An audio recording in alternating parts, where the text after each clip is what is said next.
નમસ્કાર. ફરીથી ઓસ્ટન સી ટોકમાં આપનું સ્વાગત છે અને હાજર છીએ એક નવા એપિસોડ સાથે અને નવા ગેસ્ટ સાથે. આજે મારી સાથે જોડાયેલા છે અમદાવાદથી ભાવિતાબેન કનખરા, અને જેમનો જન્મ છે રાજકોટનો. 16 યર્સથી સક્સેસફુલી મેરિડ લાઈફ જીવી રહ્યા છે અને આજે એમની સ્ટોરી આપણી સાથે શેર કરવા માટે હાજર છે. એમની સાથે વાત કરતા અ, એક વસ્તુની એક ફિલિંગ આવી કે એકદમ સોર્ટેડ છે. એમની લાઈફમાં એકદમ જે કે ને કે શાંતિથી ડિસિઝન લઈને એક ઠહેરાવ જે કે ને લાઈફની અંદર, તે અત્યારે એમના સાથે વાત કરતા મને ફીલ થયો. તો આવો સાંભળીએ ભાવિતાબેનને. Thank you Bhavitaben as a guest અમારી સાથે જોડાવા માટે, અને વેલકમ આ પોડકાસ્ટમાં. બસ તમારી સ્ટોરી સાંભળવા માટે હું અને આપણા ઓડિયન્સ બસ રાહ જુએ છે કે શું એક્ઝેક્ટલી તમે તમારી લાઈફમાં અહીંયા સુધી પહોંચતા સુધી કરેલું છે. તો most welcome Bhavitaben. Thank you so much કે તમે અમને આ ચાન્સ આપ્યો કે અમે અમારી વાત તમારા સુધી અને આપણા ઓડિયન્સ સુધી પહોંચાડીશું. Thank you so much. Okay, તો ભાવિતાબેન, 16 યર્સ, રાઈટ? 16 યર્સની તમારી જર્નીમાં આજે તમને ફીલ કેવું થાય છે કે 16 યર્સની જે મેરિડ લાઈફ છે અને એની પહેલાંની લાઈફ, આ બધું પાસ ઓન કરતાં કરતાં આજે જ્યારે પોડકાસ્ટ આપણે રેકોર્ડ કરી રહ્યા છીએ, તો તમને કેવું લાગે છે? બહુ જ સેટિસ્ફેક્શન લાગે છે કે જે વસ્તુ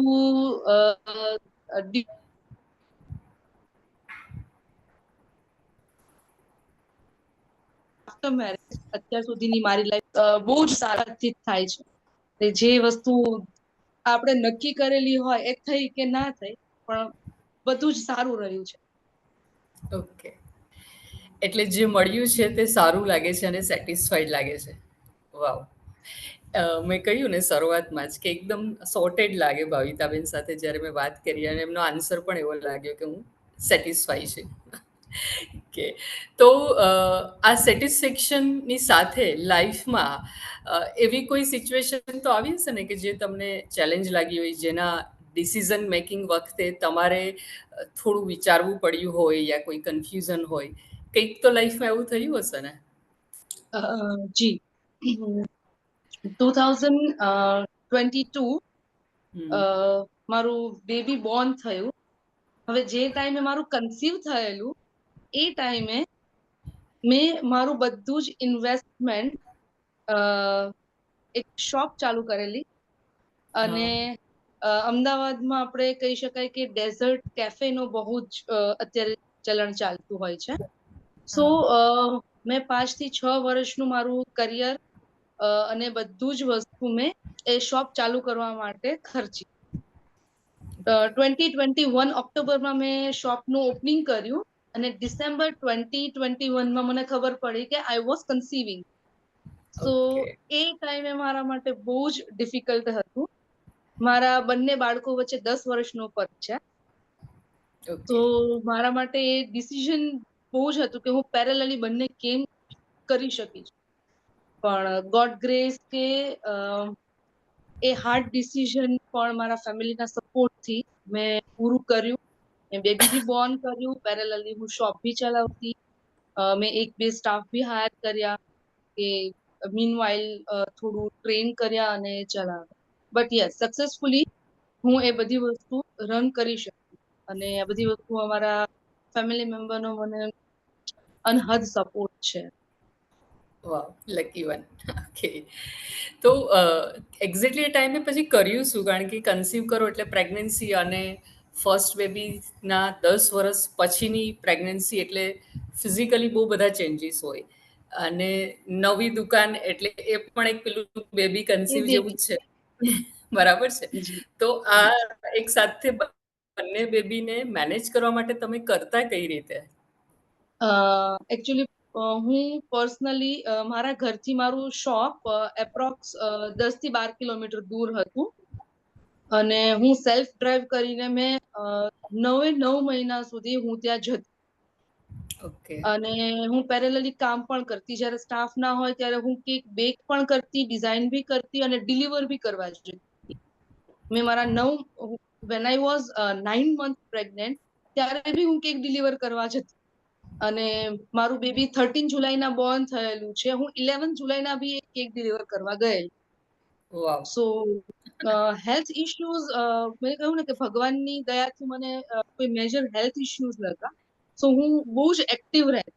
અને ક્યારેક એવું થાય છે ને કે તમે અમુક વસ્તુ વિચારતા નથી, એ વસ્તુ સારી છે.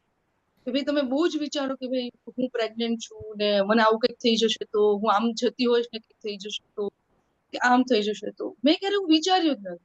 મારા માટે એક જ ફોકસ હોય કે મારે અહીંથી શોપ પહોંચવાનું છે, આટલું આટલું આટલું કામ કરવાનું છે, ફરી ઘરે આવવાનું છે, ધેટ્સ ઇટ.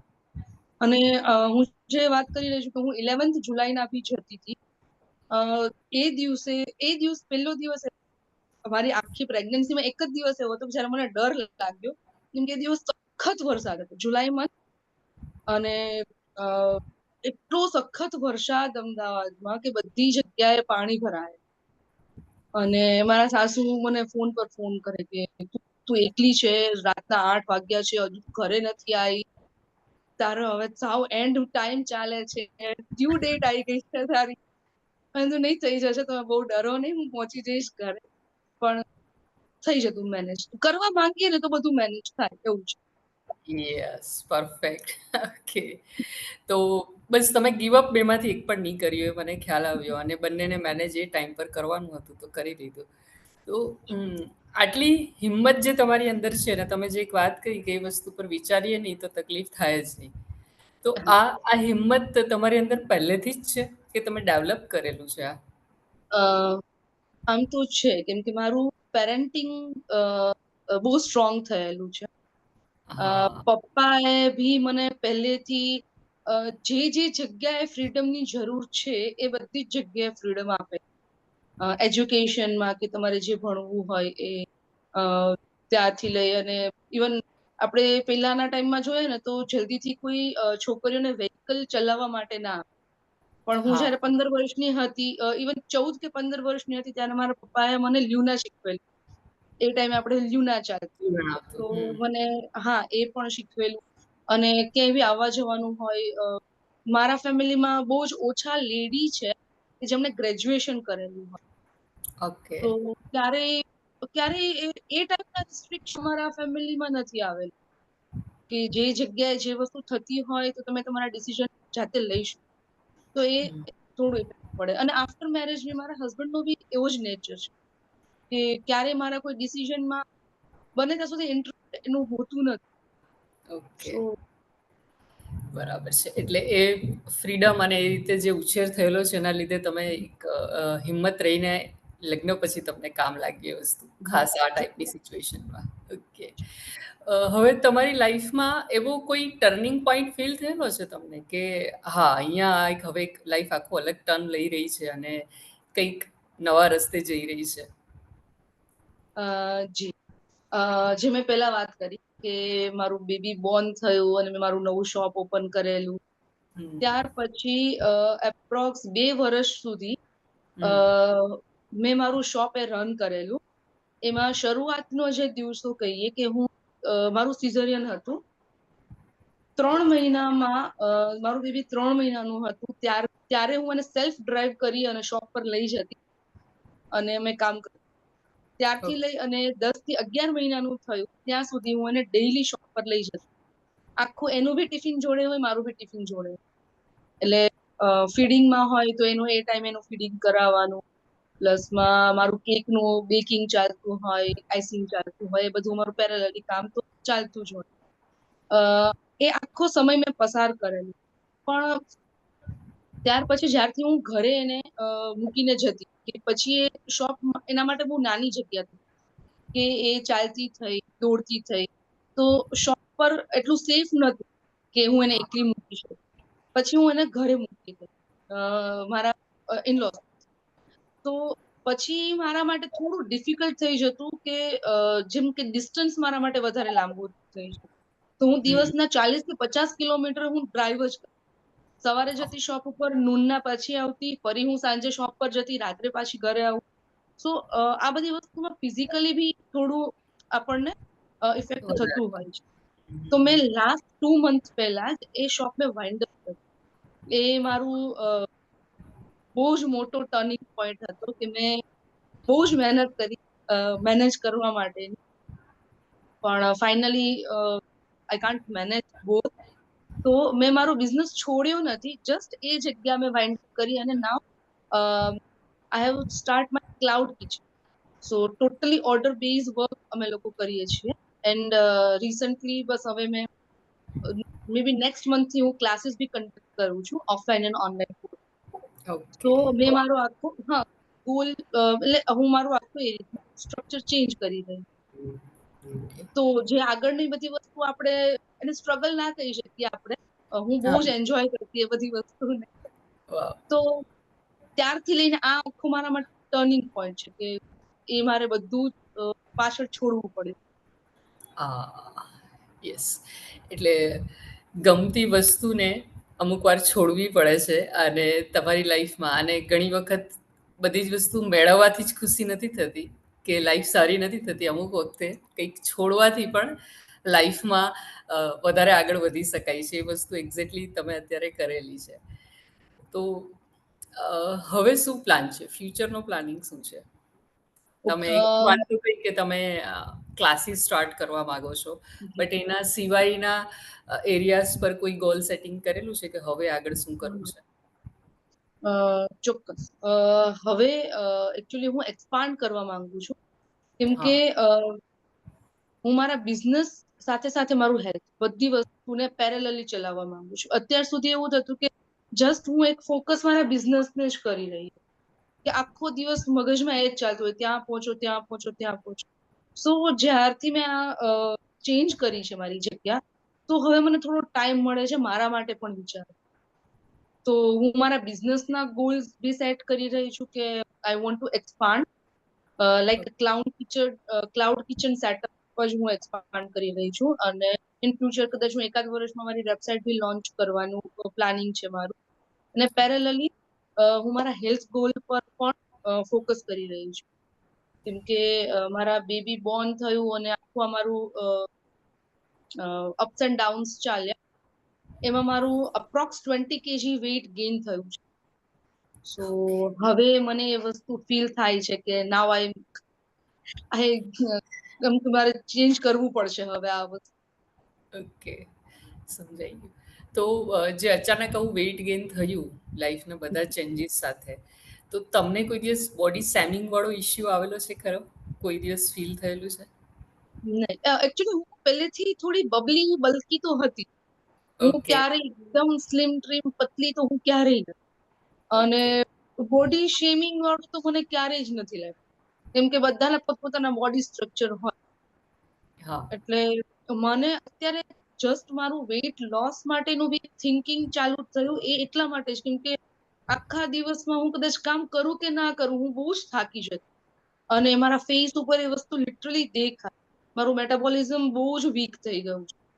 તો મને હેલ્થ ઇશ્યુઝ ચાલુ થયા એટલા માટે હવે મને ફીલ થાય છે કે નહીં, મારે મારો હેલ્થ ઉપર ફોકસ કરવો જોઈએ. બોડી શેમિંગ આજે હું બી નથી એવું એકચ્યુઅલી જોઈ રહી, અને મને ક્યારે બીજા માટે બી એવું નથી, કેમ કે બધા યુનિક છે પોતાની. એટલે તમે તમારા બોડીને એઝ ઇટ ઇઝ એક્સેપ્ટ કરો છો, બટ હેલ્થ માટે, ફિટનેસ માટે જરૂરી છે. એટલા માટે હવે તમે એના પર ધ્યાન આપવા માંગો છો. એટલે સપોઝ હું એવું વિચારું છું કે હું પતલી થાઉં કે ના થાઉં, પણ હું આખા દિવસમાં અત્યારે જે જેટલું કામ કરી રહી છું ને એના કરતા ડબલ સ્પીડથી કામ કર્યું, ભલે મારું આનું આ બોડી રહ્યું, it doesn't matter. Doesn't matter. Wow, okay. તો તમારા બાળકો તમને આ રીતે જોઈને ઇન્સ્પાયર થતા હશે? કંઈક તો એમના તરફથી પણ કંઈક ફીડબેક આવતા હશે ને, કે એઝ અ મધર એ તમને શું તમારી સાથે જે એક એક્સેપ્ટન્સ હોય, અમુક વાર કોઈ ક્રેડિટ આપતા હોય, કે કંઈક એવી વાતો તમારી વચ્ચે થતી હોય, એ તમને કઈ રીતે લે છે તમારા બાળકો? ઓકે, હું તમને એક ઇન્સિડન્ટ સંભળાવું.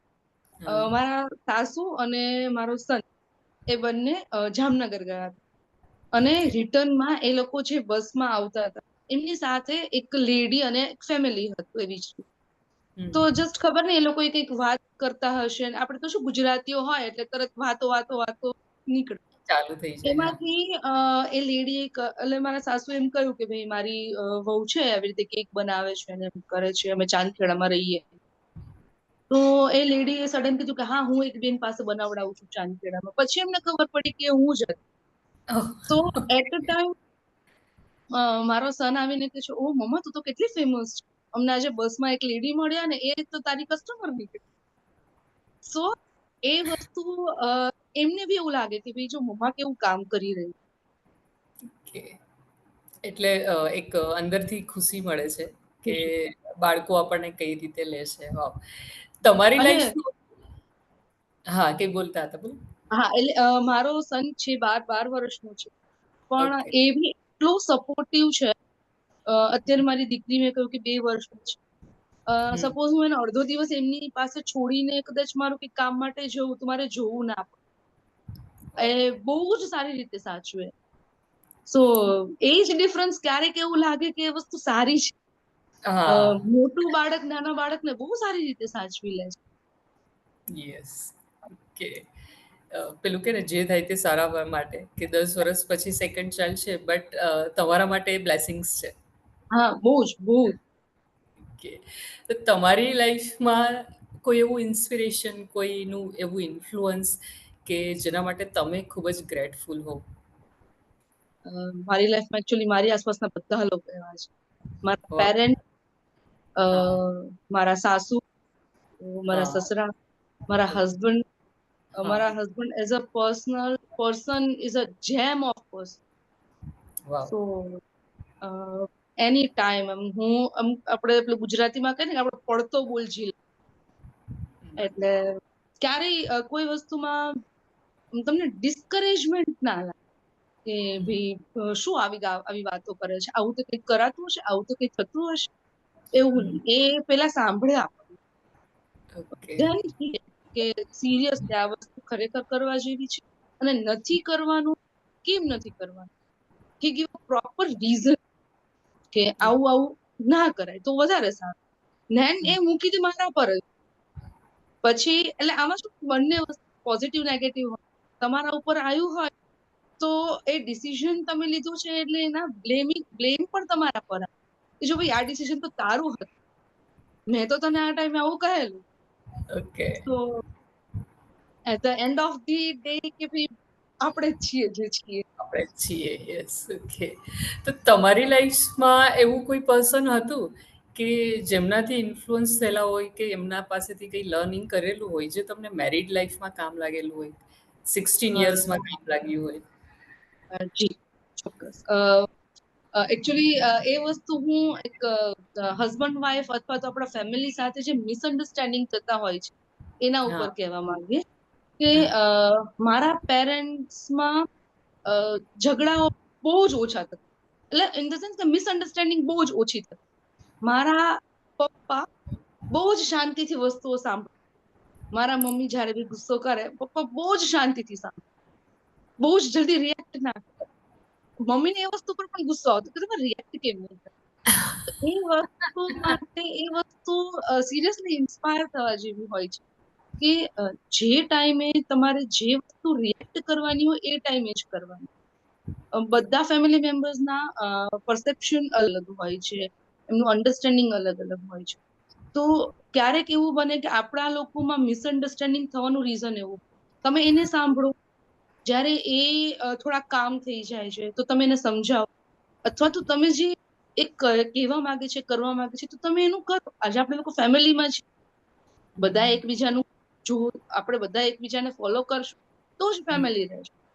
તો યસ. અમારામાં બી એવું છે. ક્યારેક મારા હસબન્ડ ક્યારેક એ ટાઈપનું કંઈ હોય તો હું શાંતિથી બધું સાંભળી લઉં. 1-2 દિવસ થાય પછી આરામથી ડિસ્કસ કરીએ કે ભાઈ શું મેટર હતું, શેના લીધે તમે મને મારા ઉપર આટલો ગુસ્સો થયા હતા કે વોટ એવર જે કંઈ બી ચાલતું હતું ડિસ્કશન.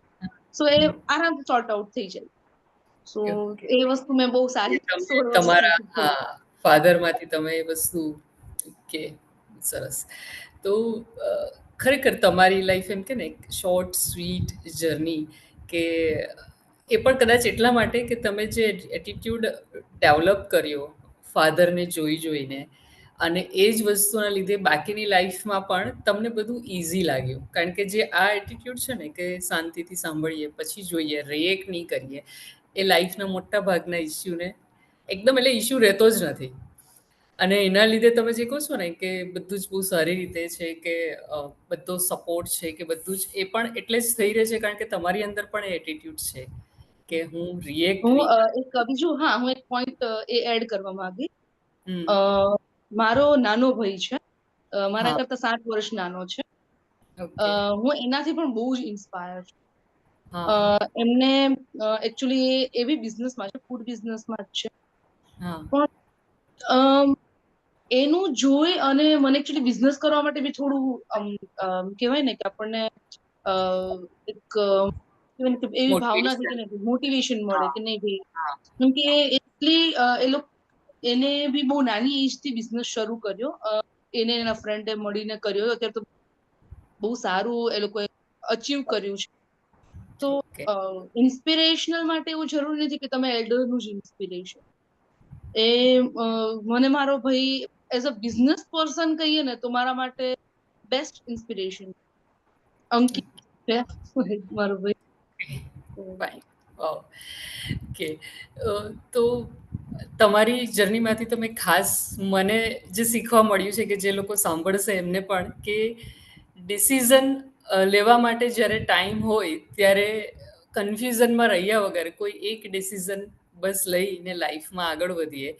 અને સેકન્ડ થિંગ કે રિએક્ટ કર્યા વગર શાંતિથી સિચ્યુએશનને ડીલ કરીએ.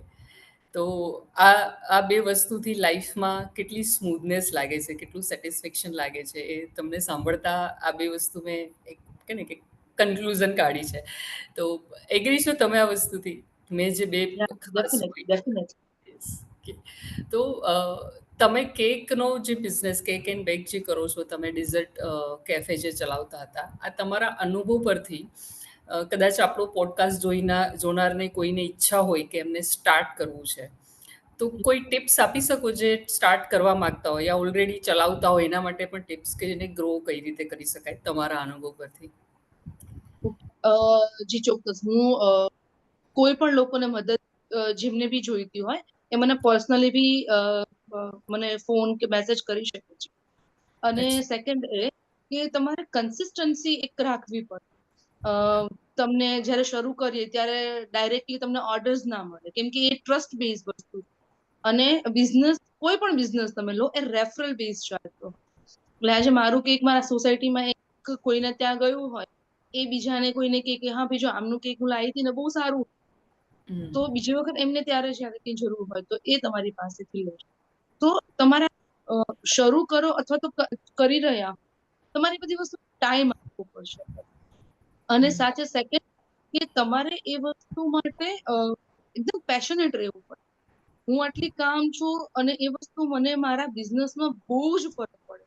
કેમ કે બધી તમે દરેક વખતે કેક બનાવો છો એટલે તમે બધી તમારું પ્લાનિંગ થી નથી ચાલતું. બહુ જ હા. બધી વખત મારી સાથે એવું થયું છે કે કેક લઈને કસ્ટમર જતું હોય, ટીયર્ડ કેક હોય, ઉપરનું ટીયર ધડમ દઈને નીચે, કસ્ટમર નો ફોન આવે, મેમ ઓકે. આ તો નીચે પડી ગયું છે ટીયર, હવે શું કરવાનું? તો ઓકે. એ ટાઈમે મારી સાથે બી એવું થયું હતું. હું એક વખત જ કેક લઈને જતી હતી, 3 ટીયર કેક ઓ. હતી. મે બી હવે એમનું છે ને રસ્તો જ બહુ ખરાબ હતો, તો ઉપરના બંને ટીયર થઈ ગયા કેક, અને આખું ક્રીમ બેઝ કેક, તો તમે કઈ કરી જ ના શકો એ કેક. પણ હું જે જગ્યાએ જતી હતી એ કસ્ટમર અમારા બહુ સારા કસ્ટમર હતા. તો એને મને સામે, હું બહુ જ પેનિક થઈ ગઈ, કેમ કે લોકોની બહુ મોટી પાર્ટી હતી, મે બી 200 પ્લસ પીપલ હતા. તો હું એટલી પેનિક થઈ ગઈ કે હવે હું શું કરું? આખી પાર્ટીનું સેન્ટર ઓફ એટ્રેક્શન કેક જ. અને છોકરી લગભગ 6-7 વર્ષની જ હતી, એટલે એને તો એટલું એટ્રેક્શન હતું ને કે ભાઈ મારું કેક આવું. ત્યાં પહોંચી, એ ભાઈએ મને કામ કર્યું, મને કે જો તમે લઈને આયા તો આવું થયું, અને અમે લઈને આવા તો પણ આવું થઈ શકે. તો હવે તમે મને એવું વિચારીને કહો કે આમાં શું કરી શકો? પછી મેં ઉપરના બધા ટોપર્સ હટાયા, એક ટીયર બચાવ્યું, એની ઉપર ફરી ત્યાંથી ચપ્પુ અને આપણે જે રસોઈ બનાવવાના વાસણો હોય, પ્લેટ્સ છે, એ બધું લાવી બધું અલગ કરી, એક ટીયર મેં એને વ્યવસ્થિત એટલું સરસ કરીને આપ્યું ને કે કોઈને ખબર બી ના પડી કે આવો ઇન્સિડન્ટ બન્યો. તો યસ.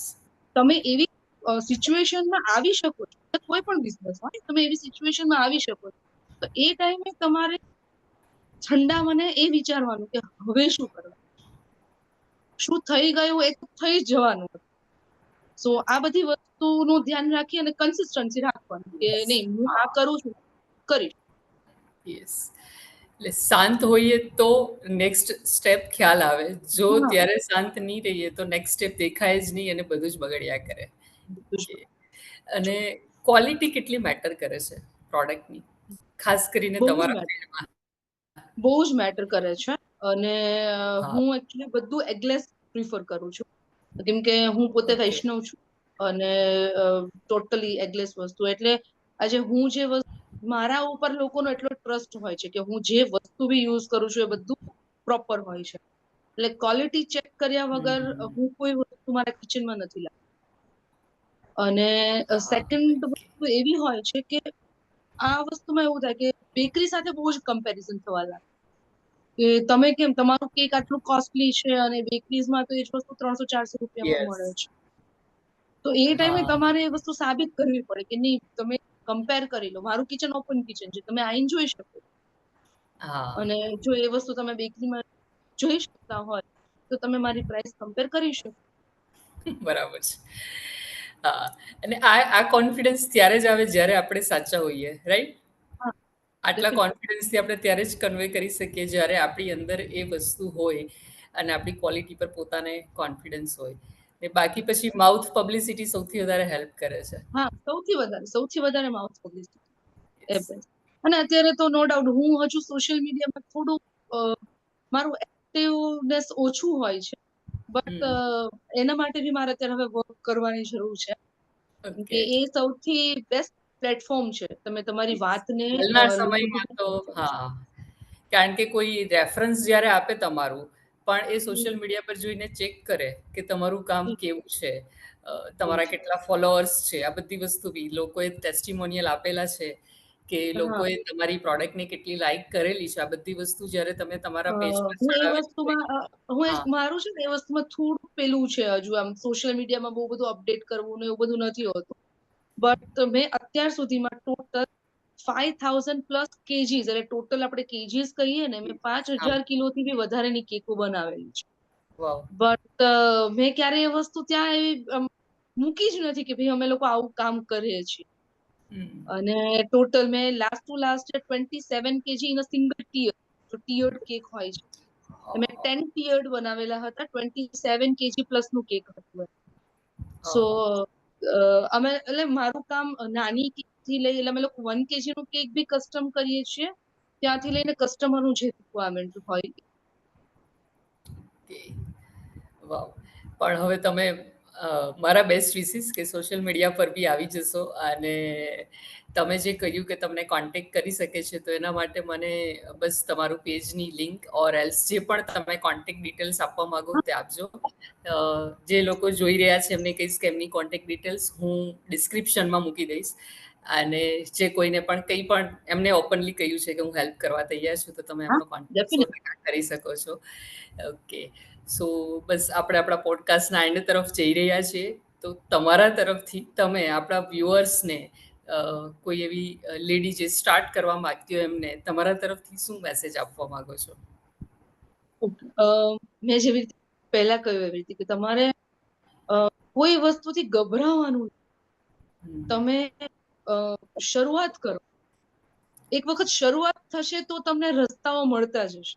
મેં જયારે શરૂ કરેલું હતું ત્યારે મેં ક્યારે એવું નતું વિચારેલું કે હું મારું શોપ કરીશ અને મારી પાસે સ્ટાફ હશે અને અમે લોકો આટલી મોટી કેકો બનાવશું.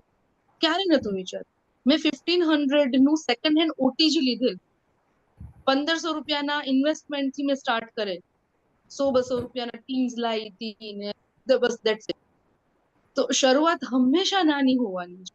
એટલે અને જેવી રીતે સોશિયલ મીડિયા પ્લસ માઇનસ બંને જ, તો તમે સોશિયલ મીડિયા પર આમ બધાના એવા મોટા મોટા કેક્સ જો ને આ પેલું આવું બનાવે છે ને પેલું આવું બનાવે છે, એવું નહીં.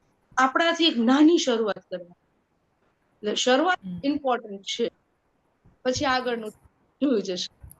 પછી ધીમે ધીમે જે લર્નિંગ છે લેવાની, ઇન્વેસ્ટમેન્ટ કરવાનું ને પછી આગળ. હા, યસ. તમને એક્સપિરિયન્સ જ્યારે ગેઇન થતો જાય છે ત્યારે ઓટોમેટિકલી રસ્તાઓ ખુલતા જાય છે. હું ક્લાસીસ પહેલા કન્ડક્ટ કરતી, કોરોના પહેલા હું આઉટ ઓફ સ્ટેશન્સ બી જતી ક્લાસીસ માટે, રાજકોટ, જામનગર, હું એવી રીતે ક્લાસીસ માટે બી જતી. 20 પ્લસ ના બેચીસ હું લેતી હતી.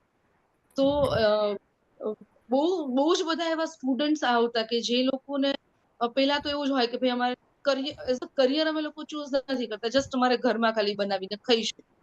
પણ મારા બહુ બધા સ્ટુડન્ટ્સ છે જે લોકોએ એઝ અ કરિયર શરૂ બી કર્યું અને બહુ સારા અત્યારે બેકર્સ છે.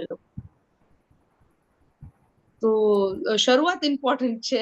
તમને એક્સપિરિયન્સ ગેઇન થશે તો ઓટોમેટિકલી તમે કરી શકો. ઓકે, અને એક હાઉસવાઈફ માટે શું મેસેજ આપવા માંગો છો તમે? મેં એકચ્યુઅલી ફોર્મમાં બી લખ્યું કે મને ખબર નહીં, એ છે ને સમજાતું નથી પેલું હાઉસવાઈફ અને વર્કિંગ વાઈફ, એ બે ક્રાઇટેરિયા વાઈફ માટે કેમ હોય? હસબન્ડ ને ક્યારે આપણે નથી કીધું કે વર્કિંગ હસબન્ડ કે હાઉસ. પરફેક્ટ. અને મારા ઘરમાં મારા હસબન્ડ મને બહુ સપોર્ટિવ છે, એટલે બહારેથી કે સામાન લાવવું છે કે ભાઈ ઘરમાં કંઈક મારે નાનું મોટું કામ છે તો એ મને બહુ સરસ સપોર્ટ કરે છે, કરાવે છે. મારો સન બી મને કરાવે. તો આપણે એને તો એવું ના કહી શકીએ ને કે હાઉસ હસબન્ડ છે.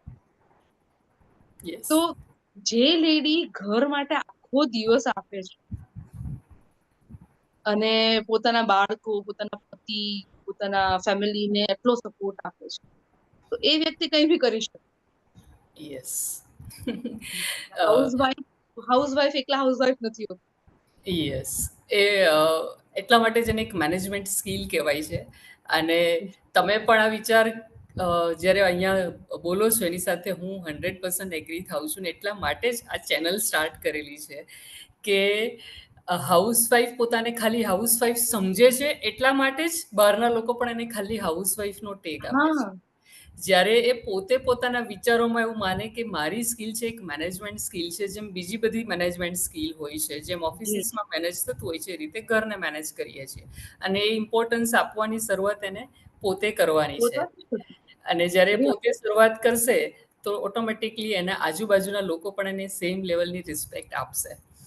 અને એટલે બધા લેડી પાસે છે ને પેલું કહેવાય ને હેશટેગ મી ટાઈમ, એટલે દિવસનો એક અમુક ટાઈમ બધાએ પોતાના માટે ફાળવવો જ જોઈએ. એટલે એવું નથી કે એના માટે તમારે કંઈક બહારે જવું છે, નહીં આ તે બધું, પણ તમે દિવસનું ભલે 15 મિનિટ 20 મિનિટ તમને જે વસ્તુ ગમે છે એ વસ્તુ તમે કરો. તમને મ્યુઝિક સાંભળવું ગમે છે, બધું બંધ કરો, રૂમમાં આરામથી બેસો, મ્યુઝિક સાંભળો. પણ એનામાં એ વસ્તુથી તમને એટલી સેટિસ્ફેક્શન થાય છે કે નહીં, મેં મારા માટે કર્યું. બહાર નીકળવાની જરૂર નથી આપણે કે ચલો બહાર જઈશું અને આપણી પાસે મોટા ગ્રુપ્સ હશે તો જ આપણને એ વસ્તુ થશે. હા, એ વસ્તુ એને પોતાના માટે પોતાનાપણું ફીલ કરવા એક સેલ્ફ લવની પ્રેક્ટિસ છે કે મેં મારા માટે ટાઈમ. મેં મારી શરૂઆત એકચ્યુઅલી બેકિંગમાં એવું હતું, મને કુકિંગનો બહુ શોખ હતો. મને જનરલી જે બધા લોકો બપોરે સુઈ જતા હોય છે, લેડી લગભગ કામ પતાવીને બપોરે 1-2 કલાક આરામ કરે, હું એ ટાઈમે યુટ્યુબ સર્ચ કરું. એટલે હું બેસી અને યુટ્યુબ પર આવી રીતે રેસીપી જોતી ને કેવી રીતે કેક્સ બનતી હોય છે આ તે બધું. તો એવી રીતે મેં આખું પહેલા મારું બેઝ ક્લિયર કર્યો. મેં બધું યુટ્યુબ પરથી જોઈને જ શીખ્યું, પણ બધી વસ્તુ એમાં નથી હોતી, એટલે ઘણા બધા કોર્સિસ બી મેં કરેલા છે આફ્ટર મેં મારું બિઝનેસ સ્ટાર્ટ કર્યા પછી. પણ તમને એ ટાઈમ એવો હોય છે ને કે લગભગ મૂનનો ટાઈમ જ જનરલી એવો હોય છે 1-2 કલાક, કે ત્યારે તમે તમારા માટે વિચારવાનો ટાઈમ કે સિરિયસલી મારે ખરેખર કંઈક આ ટાઈપની વસ્તુઓ કરવી છે, મારા માટે કંઈક કરવું છે કે હું જે કરી રહી છું આઈ એમ સેટિસ્ફાઈડ. હા, એટલે અંદર કન્ફ્યુઝન ચાલતી હોય તો એના કરતાં બેટર છે કે આવું પોતાના માટે ટાઈમ કાઢો તો કન્ફ્યુઝનમાંથી આગળ વધી શકાય, કોઈ ડિસિઝન લઈ શકાય. કે તમે 7 યર્સથી આ બિઝનેસમાં છો ઓલમોસ્ટ, બરાબર? ફાઇન. તો આ 7 વર્ષનો એમનો અનુભવ જે લોકોએ સાંભળ્યો હશે અને આ પોડકાસ્ટ એમની સ્ટોરી ગમી હોય તો ડેફિનેટલી એક લાઈક કરજો. અને જે લોકો ફર્સ્ટ ટાઈમ આપણી ચેનલ પર આવી રહ્યા છે એમને ખાલી કહેવાનું કે સબસ્ક્રાઈબ કરજો. તમે પણ પાર્ટિસિપેટ થવા માગતા હો, લેવા માગતા હો, અહીંયા એઝ અ ગેસ્ટ આવવા માગતા હોય તો એક કમેન્ટ કરજો. અને તમે પણ આવી શકો છો, તમારી સ્ટોરી, તમારી જર્ની અહીંયા શેર કરી શકો છો. અને તમારા જેવા લોકો હોય એમને આ પોડકાસ્ટ કે આપણી ચેનલની લિંકને શેર કરજો, જેથી વધારે ને વધારે લોકો જોડાઈ શકે. જેમ ભાવિતાબેને આજે એમની એક અલગ સ્ટોરી કહી કે જેમની લાઈફમાં એમને સ્ટ્રગલ નથી લાગી, બસ સેટિસ્ફેક્શન લાગ્યું છે. એની પાછળનું રીઝન એમને કહ્યું કે એમનો શાંત સ્વભાવ ટ્રિગર નહીં થાય તે કામ લાગે છે. તો આવી અલગ અલગ સ્ટોરીઝથી અલગ અલગ વસ્તુઓ શીખવા સાંભળવા મળે છે. તેવી તમારી પોતાની પણ કોઈ અલગ સ્ટોરી હોઈ શકે છે, જે તમે અહીંયા આવીને લોકોને કહી શકો છો, અને ખાસ કરીને પોતાને કહી શકો છો પોતાની સ્ટોરી. બરાબર છે ભવિતાબેન? કારણ કે આ પોડકાસ્ટ એવી વસ્તુ છે કે જેની અંદર તમે વાત કરો છો, પણ એમાં એ વાતમાં તમે પોતાને પણ વધારે અંદર લઈ જાઓ છો ને, જ્યારે તમે તમારા વિશે જણાવો છો. અને ભાવિતાબેનની એક વાત ખૂબ સરસ રીતે મને ફીલ થાય છે કે આપણી જે એનર્જી છે મેટર કરે છે. આપણી એનર્જી જ્યારે શાંત હોય છે તો આપણને આપણી આસપાસ એવા લોકો મળે છે જે આપણી ફેવરમાં, આપણી સાથે સપોર્ટમાં ઊભા રહે છે. જ્યારે આપણી એનર્જીમાં ગડબડ હોય છે તો પછી આપણી આજુબાજુ આપણને ફરિયાદ જ દેખાય છે, અને આપણી આજુબાજુ આપણને નહીં સપોર્ટ કરતા લોકો જ દેખાય છે. તો સપોર્ટ એમ જ નથી મળતો, આપણી અંદર એ એનર્જી હોય છે ત્યારે સપોર્ટ મળે છે. અને તે સેમ વસ્તુ આજે ભવિતાબેને એમની આખી વાતમાં કરેલી છે. તો બસ એટ ધ એન્ડ આ પોડકાસ્ટમાં એ જ કહીશ કે જોડાઓ, શેર કરો, લાઈક કરો. અને જેમ ભાવિતાબેનની સ્ટોરી સાંભળી અને એમાંથી એક લર્નિંગ મળ્યું કે એનર્જી પર કામ કરી શકીએ છીએ, શાંત રહેવાનું, તે લર્નિંગ લઈને બસ જોડાયેલા રહીએ. થેન્ક યુ સો મચ ભાવિતાબેન કે તમે થેન્ક બહુ યુ. સરસ રીતે તમારી સ્ટોરી અમારા સુધી પહોંચાડી, અને આજે આ પોડકાસ્ટ આપણો અહીંયા સુધી પહોંચી ગયો છે. તો once again thank you so much જોડાવા માટે. અને જેટલા વ્યુઅર્સ છે એમને કહી કે ફરીથી મળીશું નવી સ્ટોરી સાથે. ત્યાં સુધી ગુડ બાય.